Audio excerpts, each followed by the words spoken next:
اما بعد فاعوذ باللہ من الشیطان الرجیم بسم اللہ الرحمن الرحیم ان الصلاة كانت علی المؤمنین کتابا موقوتا آمنت باللہ صدق اللہ العظیم ان اللہ وملائکتہ یصلون علی النبی یا ایہا الذین آمنوا صلوا علیہ وسلموا تسلیما اللہم صل علی سیدنا و مولانا محمد معدن الجود والکرم وآلہ واصحابہ وسلم صلاۃ و سلاما علیک یا سیدی یا رسول اللہ وعلی آلک و اصحابک یا حبیب اللہ۔ حمد و صلاۃ کے بعد پچھلی نشست میں ہم نے اذان کے حوالے سے گفتگو کی تھی اور اس کے مسائل کے حوالے سے آپ کے سامنے تفصیل پیش کی تھی، اس کا پس منظر، اس کی تاریخ، سبب وغیرہ، اس کے بارے میں آپ کے سامنے ہم نے مسائل وغیرہ ساتھ مزید بیان کیے تھے۔ آج آپ کے سامنے نماز کے اوقات کے بارے میں بیان کریں گے۔ ہم یہ پہلے بیان کر چکے ہیں کہ جو نماز کی شرطیں ہیں ان میں ایک شرط وقت کا ہونا بھی ہے، یعنی جو نماز پڑھنی ہے اس کے لیے اس وقت کا ہونا بھی ضروری ہے۔ فجر کی نماز کے لیے فجر کا وقت ہونا ضروری ہے، اسی طرح ظہر کے لیے، عصر کے لیے، مغرب عشاء سب کے لیے جس وقت کی نماز پڑھنی ہو اس وقت کے ہوتے ہوئے ہی پڑھی جا سکتی ہے، اس سے پہلے نہیں پڑھی جا سکتی۔ جو ہمارے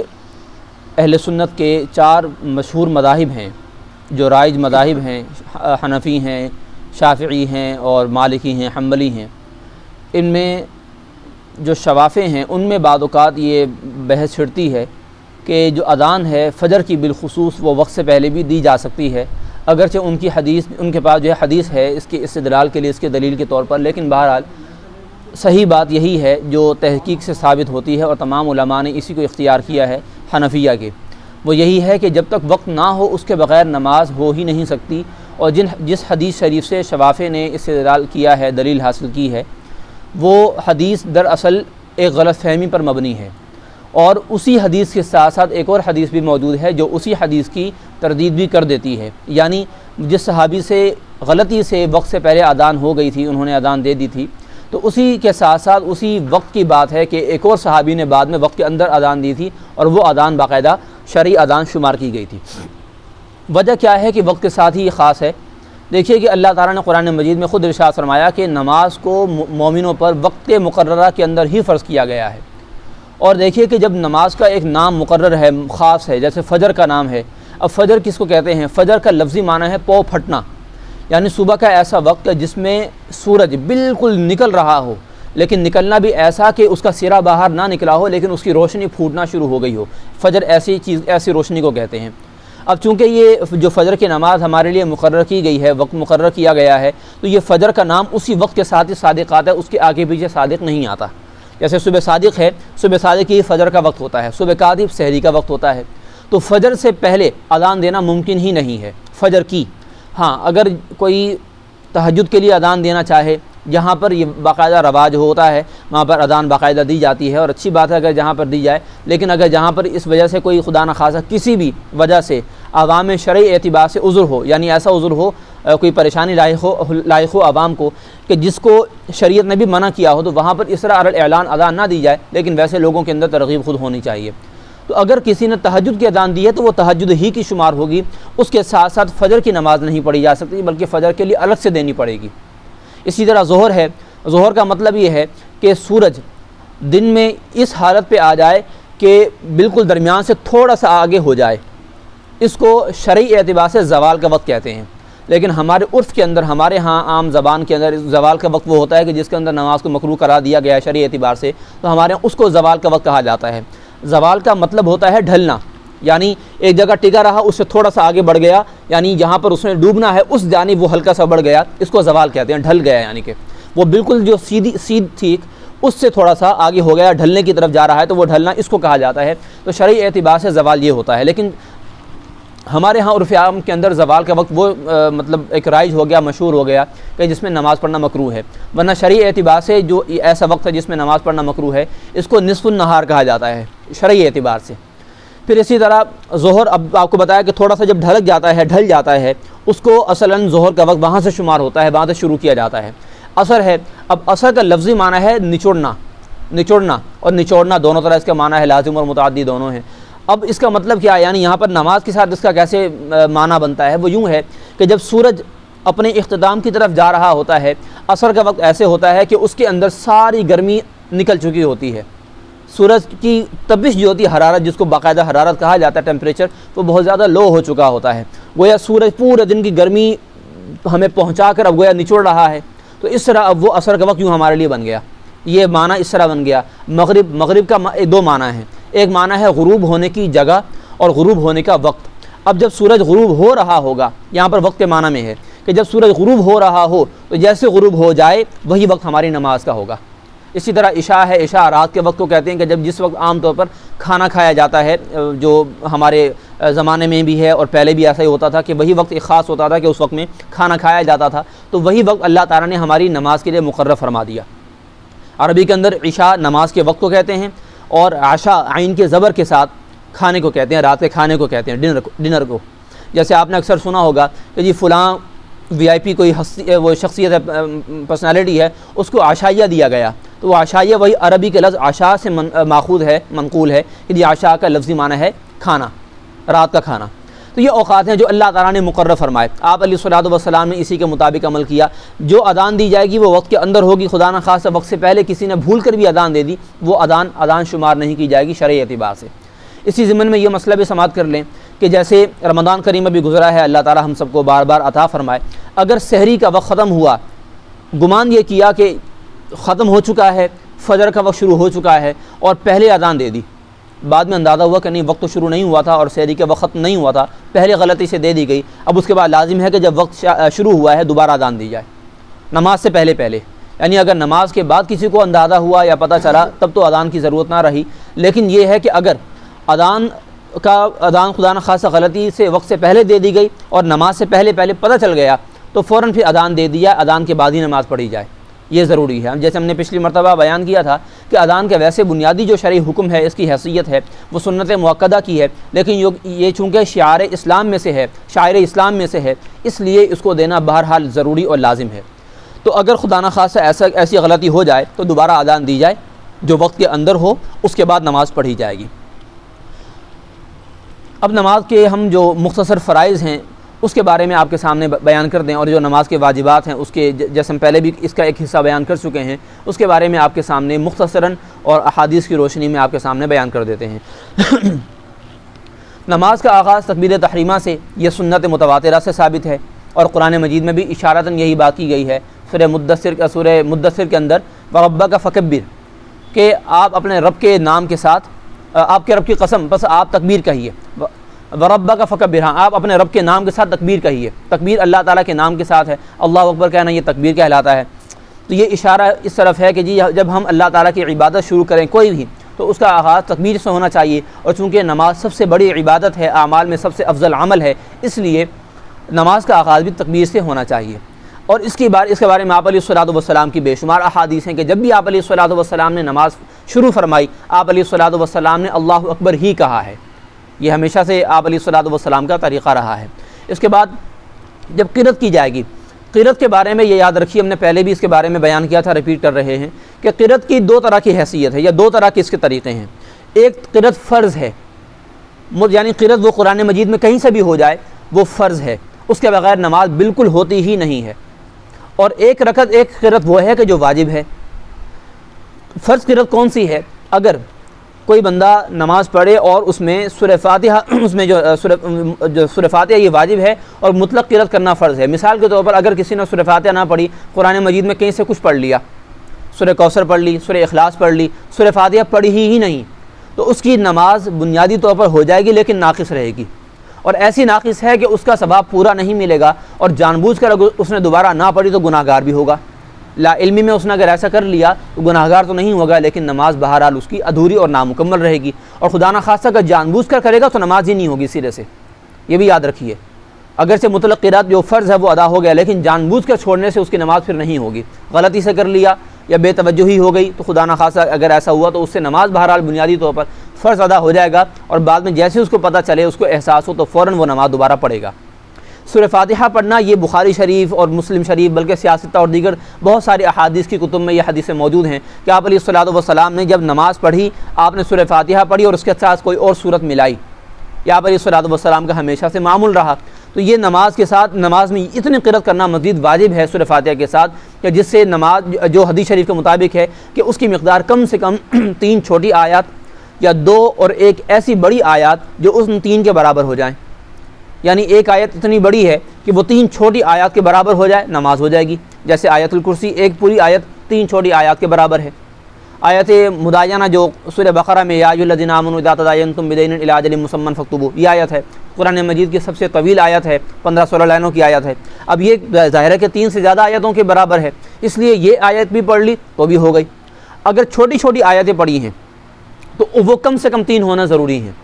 جیسے اب سورہ رحمان کے اندر 2 آیتیں ہیں جو 1-1 2 الفاظ پر مشتمل ہیں، ذواتا افنان یہ 2 الفاظ ہیں، مدہامتان یہ ایک ہی لفظ ہے۔ اب اگر اتنی چھوٹی آیت ہے یا یہی آیت ہے، اس کے ساتھ مزید 2 آیتوں کا ملانا لازم ہوگا۔ صرف اتنی آیت سے قرآن مجید کی تلاوت جو نماز کے لیے ضروری ہے وہ پوری نہیں ہوگی،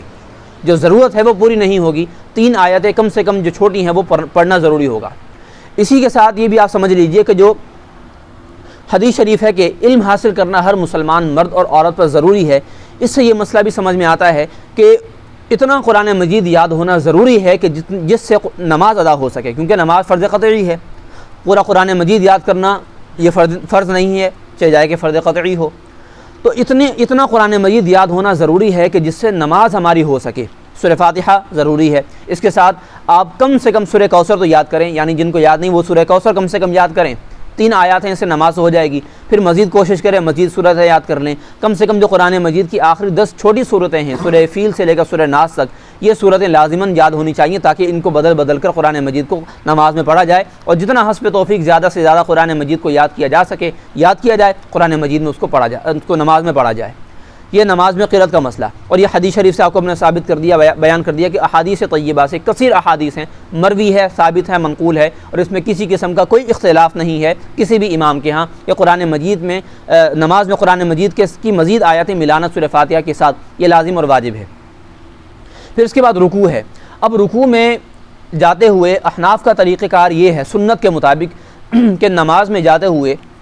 ہاتھوں کو نہیں اٹھایا جائے گا، صرف زبان سے تکبیر کہہ کے نماز میں جایا جائے گا بس۔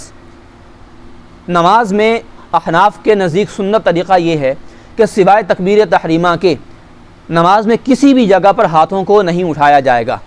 اور ہاتھوں کو جو تکبیر تحریمہ میں اٹھایا جائے گا وہ کہاں تک؟ حدیث سے جو سنت کے طور پر ثابت ہے وہ یہی ہے کہ کان کے برابر اٹھایا جائے گا۔ اب کان کے برابر اٹھانے کے بارے میں شاید ہم پہلے بھی آپ کے سامنے بیان کر چکے ہیں کہ کان کے برابر اٹھانا تو سنت ہے، لیکن کانوں کی لو کو ہاتھ لگانا یہ ضروری نہیں ہے، ہاں مستحب ہے۔ مستحب کیوں ہے؟ کہ ویسے سنت یہ ہے کہ کانوں کی لو کے برابر ہو، لیکن بعض کا ہوتا ہے کہ بندہ بے توجہی میں یا جلدی میں ہاتھ اوپر کیا اور اس نے فوراً ہاتھ باندھ لیے، اب اس کو خدا نہ خاصہ بعد میں شک ہو کہ پتہ نہیں میرے ہاتھ وہاں تک پہنچے تھے کہ نہیں، سنت کے خلاف ہو گیا یا سنت پر عمل نہیں ہو سکا۔ تو اس لیے بہتر یہ ہے کہ یقین حاصل کرنے کے لیے اپنے انگوٹھوں کو کانوں کی لو سے لگا لیں تاکہ یقین حاصل ہو جائے اور نماز میں کسی طرح کا شک شبہ نہ رہے یا نماز کے بعد کوئی شک شبہ نہ پیدا ہو،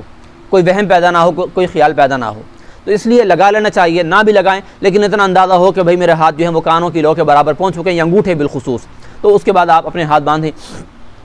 اور یہ بھی احادیث سے ثابت ہے، اور یہ طریقہ سنت ہے۔ اس میں ایسا کوئی مسئلہ نہیں کہ جناب اگر تھوڑے نیچے رہ گئے یا اوپر ہو گئے تو اس سے نماز ہماری خراب ہو جائے، نماز کے اوپر اثر پڑے، ایسا کچھ نہیں ہوتا۔ یہ سنت طریقہ ہے، حتیٰ کہ ہاتھوں کو اٹھانا بھی سنت ہے۔ کسی نے اگر بالفرض خدا نہ خاصہ بے توجہی میں جلدی میں اگر اس نے ہاتھوں کو نہیں اٹھایا، تکبیر کہتے ہوئے اس نے فوراً ہاتھ باندھ لیے، یا رکوع میں جماعت رکوع میں ہے اور وہ اللہ اکبر کہتے ہوئے فوراً ہلکا سا کھڑا ہوا اور فوراً وہ رکوع میں چلا گیا، اس نے ہاتھ کھڑے نہیں کیے تھے، تب بھی نماز اس کی شرن ہو جائے گی، شرعاً اس کی نماز ہو جائے گی، کیونکہ یہ طریقہ سنت ہے، نہ واجب ہے نہ فرض ہے۔ اس لیے اس بارے میں کبھی خدا نہ خاصہ کسی سے ایسی جلد بازی ہو جائے تو اس سے ایسا نہ گھبرائیں کہ نماز ہی نہ ہو، پریشانی کی بات نہیں ہے۔ اور یہ حدیث جان بوجھ کر کیا جائے کوئی مسئلہ نہیں، سنت ہے نا، اس لیے یہ سنت ہے، اس لیے اس میں کوئی ایسا مسئلہ نہیں ہے، لیکن بہرحال جان بوجھ کر کرنا نہیں چاہیے کہ سنت ہے، آپ علیہ الصلوۃ والسلام کی سنت ہے، مؤکدہ ہے، اس لیے اس کو بلا وجہ ترک نہیں کرنا چاہیے، چھوڑنا نہیں چاہیے۔ پھر نماز میں جو ہاتھوں کو اٹھانے کے بارے میں آپ کے سامنے بیان کیا، حضرت عبداللہ بن مسعود رضی اللہ تعالیٰ عنہ کا فرمان ہے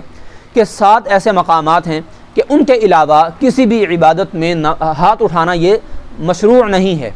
یعنی شریعت نے اس کا کوئی حکم نہیں دیا اور شریعت میں اس کی ایسے کوئی اصل نہیں ہے، یعنی اس میں شریعت نے لازم کیا ہو کہ یہ کرو گے تو یہ عبادت ہوگی ورنہ نہیں ہوگی۔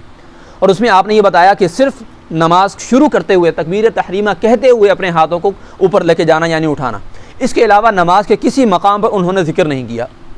اسی طرح ان کے پوتے شاگرد حضرت ابراہیم نخعی رحمۃ اللہ علیہ، بہت بڑے تابعی ہیں، انہوں نے بھی یہی فرمایا، یعنی یہ تابعین کے درمیان بھی یہ مسئلہ موجود تھا۔ حضرت عبداللہ بن مسعود جو افقہ الصحابہ، صحابہ کرام میں سب سے بڑے فقیہ، آپ علیہ الصلوۃ والسلام کی موجودگی میں فتویٰ دینے کے مجاز، ان کو اجازت تھی، وہ صحابی اور ان کا یہ فتویٰ ہے۔ تو اس لیے نماز میں سوائے تکبیر تحریمہ کے وقت کے ہاتھوں کو اٹھانا اب مشروع نہیں ہے۔ آپ علیہ الصلوۃ والسلام نے پہلے یہ عمل کیا، بعد میں آپ نے اس کو ترک فرما دیا، لہذا یہ عمل منسوخ ہو گیا، سنت اب نہ رہا۔ اگر کسی نے ہاتھوں کو اٹھایا اس نے سنت کے خلاف کیا، حدیث شریف سے یہی ثابت ہے، آپ علیہ الصلوۃ والسلام کا آخری عمل بھی۔ پھر رکوع ہے، رکوع کے بارے میں آپ کو بتایا ہے کہ اس کی تسبیحات جو ہیں وہ 1 مرتبہ پڑھنا واجب ہیں، 3 مرتبہ کم سے کم پڑھنا سنت ہے۔ پھر سجدے کی تسبیحات ہیں، اور رکوع اور سجدے کے درمیان جو ہے وہ تھوڑا سا وقفہ رکھنا ضروری ہے، جس کو ہم نے آپ کے سامنے بیان کیا تھا کہ تعدیل ارکان اس کو کہا جاتا ہے۔ نماز پوری اس وقت صحیح ہوگی جب تعدیل ارکان ہو، اتنا وقفہ ہو کہ جتنی دیر میں کم سے کم 1 مرتبہ آرام کے ساتھ سبحان اللہ کہا جا سکتا ہے، کم سے کم اتنی مقدار کا وقفہ ہونا یہ ضروری ہے۔ سجدہ کریں گے، سجدے میں آپ علیہ الصلوۃ والسلام کی یہ کیفیت سیدہ ام سلمہ رضی اللہ تعالیٰ عنہا سے منقول ہے، یا ام میمونہ رضی اللہ تعالیٰ عنہا ہیں، کوئی ان میں سے ایک جو ہیں وہ ام المؤمنین ہیں، وہ فرماتے ہیں کہ آپ علیہ الصلوۃ والسلام جب سجدہ فرماتے تھے نماز کا، تو وہ آپ علیہ الصلوۃ والسلام کے شکم مبارک، پیٹ مبارک اور زمین کے درمیان اتنا فاصلہ ہوتا تھا، یعنی آپ علیہ الصلوۃ والسلام کا جسم اتنا پھیل کے ہوتا تھا کہ اس کے نیچے سے بکری کا بچہ میمنہ بھی گزر سکتا تھا۔ آپ علیہ الصلوۃ والسلام اتنی کشادگی فرماتے تھے اپنے جسم مبارک اور زمین کے درمیان میں، اور زیادہ سے زیادہ آپ علیہ الصلوۃ والسلام طویل سجدہ فرمایا کرتے تھے۔ یہ بھی سنت اور مستحب کے درجے میں ہے، اگر کوئی کر سکے تو ضرور کرے۔ تو اتنا اگر کوئی کر سکے اتنا وقفہ کر لے، نہ کر سکے کوئی حرج نہیں، کیونکہ آپ علیہ الصلوۃ والسلام کا طریقہ تو معمول ہے، یعنی منقول ہے، لیکن آپ علیہ الصلوۃ والسلام نے اس کی ایسی کوئی صراحت نہیں فرمائی کہ کبھی کوئی ترغیب دلائی ہو، یا صحابہ کرام نے اس کی کوئی ترغیب دلائی ہو، ایسا کوئی منقول نہیں ہے، بس یہ آپ علیہ الصلوۃ والسلام کی یہ بات منقول ہے، اگر کوئی کر سکے کر لے، نہ کرے نہ کرے، اس میں کوئی ایسا مسئلہ شرعاً نہیں ہے۔ آج کے ہماری گفتگو یہیں پر ہم وائنڈ اپ کرتے ہیں، انشاءاللہ العزیز اپنے اگلے درس میں مزید جو مسائل ہوں گے آپ کے سامنے بیان کریں گے۔ کوئی ساتھی کوئی بھائی کوئی سوال کرنا چاہیں تو وہ کر لیں، آج کے درس کے حوالے سے کوئی بات اگر پوچھنا چاہیں تو۔ سورہ فاتحہ اگر نہ پڑھیں بھولنے سے، اور امام نہ پڑھے اگر، اور سجدہ سہو کر لیں، بعد میں اس کو کسی چوتھی رکعت میں یاد آئے کہ پہلی رکعت میں نے ڈائریکٹ سورت پڑھی تھی، سجدہ سہو کر لیں۔ ہاں، اگر اس کو بھائی نے سوال کیا ہے کہ اگر امام نماز پڑھا رہا ہو اور اس نے پہلی رکعت میں یا دوسری رکعت میں سورہ فاتحہ نہ پڑھی ہو، اور اس کو بعد میں یاد آیا نماز کے دوران ہی، تو کیا سجدہ سہو سے ہو جائے گا؟ ہاں، اگر اس کو چوتھی رکعت کے اندر رکوع کے بعد اگر اس کو یاد آیا ہے تو وہ پھر سجدہ سہو کر لے، اس سے اس کی نماز ہو جائے گی۔ اور اگر اس کو رکوع سے پہلے یاد آیا ہے تو اس کے لیے پھر ضروری ہے کہ وہ قرأت بھی اس میں شامل کرے، یعنی ویسے جیسے سورہ فاتحہ ضروری ہے، سورہ فاتحہ وہ پڑھے جو سنت تھی ویسے تو تیسری اور چوتھی رکعت میں، لیکن اب وہ فرض ہو گیا کہ وہ پہلے والی رہ گئی، تو اس کو اب یہاں پر پڑھے گا، اس کے بعد وہ اپنی رکعت مکمل کرے۔ ویسے انشاءاللہ العزیز ہم اپنے اگلے درس کے اندر مزید ہم ان باتوں کے حوالے سے آپ کے سامنے تفصیل کے ساتھ مسائل بیان کریں گے۔ جی اذان جیسے آج کل فجر کا وقت 4:17 چل رہا ہے، جی تو اذان کی ہوتی ہے 4:40 تک، 4:17 کے بعد فجر کی نماز پڑھ سکتے ہیں؟ یہ اچھا سوال ہے۔ اذان کے بارے میں ہم نے اپنے پچھلے درس میں بیان کیا تھا کہ اذان کا مطلب ہوتا ہے اعلان، اذان کا لفظی معنی اعلان ہے، اور شریعت میں اس کا جو تصور ہے، فینومینا ہے، وہ یہ ہے کہ اذان اس بات کا اعلان ہے کہ نماز کا وقت شروع ہو چکا ہے، اور جماعت کے لیے اذان سنت موقدہ ہے۔ اگر کوئی تنہا نماز پڑھنا چاہتا ہے، کسی وجہ سے وہ جلدی پڑھنا چاہتا ہے، جیسے آج کل ہمارے ہاں ڈیوٹیز پہ لوگ جاتے ہیں، نائٹ ڈیوٹیز ہوتی ہیں، تو وہ اب سونا چاہتے ہیں، ان کے لیے اب مشکل ہے جاگنا، اگر وہ نماز کا وقت داخل ہونے کے بعد پڑھنا چاہیں پڑھ سکتے ہیں، اس کے لیے اذان بھی کوئی ضروری نہیں ہے، اور یہ بھی ضروری نہیں ہے کہ اذان ہونے کے بعد وہ پڑھیں گے، اگر سے جماعت سے نہیں پڑھ پائیں وہ کہ وہ سوچیں کہ یہ اذان ہو جائے تب پڑھیں، نہیں، ایسا نہیں ہے۔ اذان کا مطلب ہے کہ نماز کا وقت شروع ہو چکا ہے۔ اگر آپ کے پاس کیلنڈر موجود ہے نماز کا وقت کا، تو آپ اس میں دیکھیں نماز کا وقت شروع ہو گیا، کچھ دیر آپ انتظار کریں، 2-3 منٹ کا انتظار کریں، اور آپ اپنی نماز پڑھ لیں، آپ کی نماز ہو جائے گی، اس میں شرعاً کوئی ایسا مسئلہ نہیں۔ کن اوقات میں نماز نہیں پڑھنی چاہیے؟ جیسے آپ نے زوال کا بتایا، اس کے علاوہ مجموعی طور پر 5 اوقات ہیں کہ جن میں نماز نہ پڑھی جائے۔ ایک وقت ہے کہ جب فجر کا وقت ختم ہو چکا ہو اور سورج طلوع ہو جائے، تو اعلیٰ حضرت امام اہل سنت علیہ الرحمہ نے اس کا جو ایک احتیاطی وقت بتایا ہے، دورانیہ بتایا، ڈیوریشن، وہ 20 منٹ کا ہے، کہ 20 منٹ تک سورج طلوع ہونے کے بعد 20 منٹ تک کوئی نماز نہ پڑھی جائے۔ اسی طرح یہ جو نصف النہار جس کو ہمارے ہاں زوال کا وقت کہا جاتا ہے، تو زوال کا وقت تقریباً کبھی 38 منٹ کا، کبھی 40-42 منٹ کا ہوتا ہے، کیلنڈر میں آپ اس کا ڈیوریشن دیکھیں، تو زوال کے وقت میں نماز نہ پڑھی جائے کوئی بھی۔ اسی طرح عصر کی نماز کے بعد جب سورج غروب ہونے والا ہو تو وہ بھی 20 منٹ کا ایک احتیاطی وقت ہے، اس میں بھی نہ پڑھی جائے، الا یہ کہ اگر اس دن کی عصر کی نماز رہ گئی ہے خدا نخواستہ تو وہ اس مکروہ وقت میں پڑھی جا سکتی ہے، لیکن یہ کہ کوشش ہو کہ پہلے پڑھ لیں۔ اگر اس وقت میں اگر وہ عصر کی اس دن کی رہ گئی ہے تو وہ پڑھ سکتے ہیں۔ یہ 3 اوقات یہ ہیں۔ اس کے علاوہ فجر کا وقت جب شروع ہو جائے تو فجر کے وقت میں سوائے فجر کی نماز کے اور کوئی نماز نہیں پڑھنی چاہیے۔ آپ علیہ الصلوۃ والسلام کا ہمیشہ سے یہ معمول رہا ہے، حتیٰ کہ جو تراویح کے بارے میں احادیث منقول ہیں، یعنی جو اس پہ بحث کی جاتی ہے کہ جی آپ علیہ الصلوۃ والسلام نے اتنے رکعت پڑھی تو اتنے رکعت پڑھی، اس کے اندر یہ بات صراحت سے موجود ہے کہ آپ علیہ الصلوۃ والسلام، جیسے ایک حدیث ہے کہ آپ علیہ السلام نے 8 رکعت پڑھی رات کی نماز، تہجد کی نماز، قیام اللیل، اور اس کے ساتھ 3 رکعت آپ نے تراویح پڑھی، اور اس کے بعد پھر آپ علیہ الصلوۃ والسلام کچھ دیر آرام فرماتے تھے، یہاں تک کہ حضرت بلال اذان دیتے، آپ علیہ الصلوۃ والسلام اٹھ کر آپ 2 رکعت نماز پڑھتے اور اس کے بعد فجر پڑھتے تھے۔ تو یہ 2 رکعت کا مطلب یہ دائرہ سنت فجر ہے۔ آپ علیہ الصلوۃ والسلام کا یہی طریقہ ہمیشہ سے رہا ہے، جو کثرت کے ساتھ منقول ہے، ہمیشہ سے یہ طریقہ رہا ہے، لہذا یہ وقت ہے کہ فجر میں آپ سوائے فجر کی نماز کے اور کوئی نماز نہ پڑھیں۔ یہ 4 ہو گئے۔ پانچواں یہ ہے کہ جب آپ نے ایک نماز کی سنتیں پڑھ لیں فرض سے پہلے والی، جیسے ظہر کی پہلے کی 4 سنتیں ہیں، اب آپ اس فرض سے پہلے درمیان میں اور کوئی نماز نہ پڑھیں۔ یہ 5 طرح کے اوقات ہیں۔ آپ نے ظہر کی پہلی 4 سنتیں پڑھ لیں، آپ ظہر کے فرض کے انتظار میں ہیں، اب آپ ظہر کے فرض سے پہلے کوئی اور نماز نہ پڑھیں، چاہے نفل ہو چاہے کوئی قضا نماز ہو، بلکہ آپ اپنے پہلے فرض پڑھیں اس کے ظہر کے، اس کے بعد سنتیں پڑھ کے اس کے بعد آپ نے جو نماز پڑھنی ہو وہ پڑھیں۔ یہ کل 5 اوقات ہیں۔ ان 5 اوقات میں کوئی اور نماز نہیں پڑھنی چاہیے، لیکن جو 3 مشہور اوقات ہیں، فجر کے بعد کا وقت، زوال کا وقت اور عصر کے بعد کا وقت، اس کے اندر اگر اتفاقاً کوئی جنازہ آ جائے وہ جنازہ پڑھا جا سکتا ہے، کیونکہ بنیادی طور پر سجدے والی عبادت منع ہے، مکروہ ہے، لیکن احتیاطاً یہ بھی منع کیا گیا، لیکن اس میں پھر یہ گنجائش دی گئی ہے کہ اگر نماز جنازہ آ جائے تو وہ اس کو پڑھ لیا جائے، اس کو پھر مزید تاخیر نہ کی جائے، لیکن لوگوں کو یہ مسئلہ ویسے معلوم ہونا چاہیے کہ ایسے وقت میں جنازہ تیار نہ کریں۔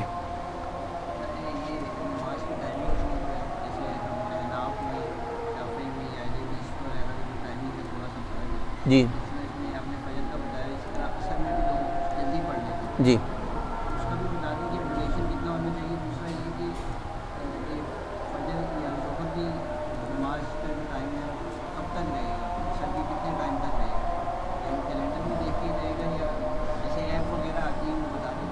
عشاء کی نماز کا وقت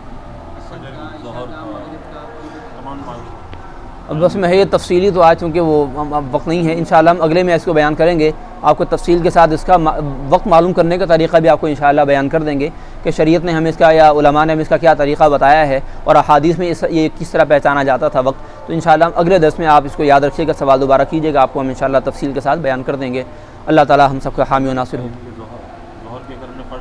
جی نہ پڑھیں، بہتر یہ کہ نہ پڑھیں، ترتیب برقرار